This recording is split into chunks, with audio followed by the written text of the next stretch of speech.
All right, I want to bring in Ryan Breton for a look at the forecast. So at noontime, we had some live images from really the western part of the state. Blue sky. We were very jealous. We were not seeing it. But everybody's getting that now. The wealth has been spread all across the state. And the funny part, at 4:30, I showed Boston and Worcester. Yeah. Much cooler and cloudier. Hate to rub it in, but it's their turn. You had it all week. They sure did. Yeah, but it is a pretty sweet late afternoon, early evening out there. A couple of live cameras to show you right now, showing all the sunshine. This is Portland, where we are at 65 degrees. There is a little light east breeze, and I think later this evening, if you're thinking, plan to go out to dinner and then hang out outside after. If you're at the water's edge by 8 or 9 o'clock, it's going to be chillier. But inland, you hang on to that milder air longer. The wind in Bangor coming in out of the north, and we're 68, so no influence from the ocean in Bangor right now. Tomorrow, we will have an influence from the ocean, and that means it will be coolest along the coastline tomorrow. And there will be lots of clouds, but farther inland, your odds are better to see more sun out there tomorrow.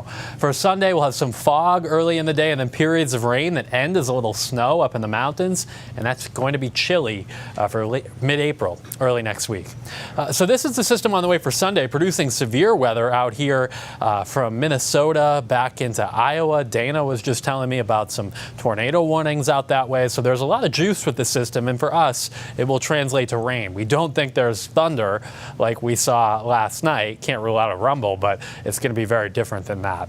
Overnight tonight, low clouds and fog forming in the Gulf of Maine, and by tomorrow morning along the coastline, it's mostly cloudy, and there could be a little mist, drizzle, and fog in spots, especially on the mid-coast tomorrow morning. And some of that low cloud cover may spread inland for a while tomorrow afternoon, but this model and several others do also break it apart. So inland, you may be in and out of clouds through the day, while along the coastline, it should be mostly cloudy, and then that fog bank rolls back in tomorrow evening. Now, with that onshore wind, cooler at the coast, 50s to around 60 though, the farther inland and north you are.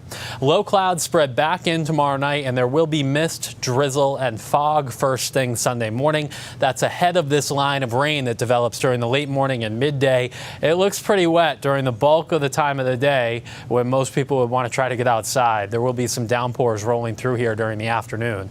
And yes, a rain-snow line involved in this system. On the back side of the front, colder air gets dragged in, and we may get some wet flakes that mix all the way down into the foothills and around Route 2.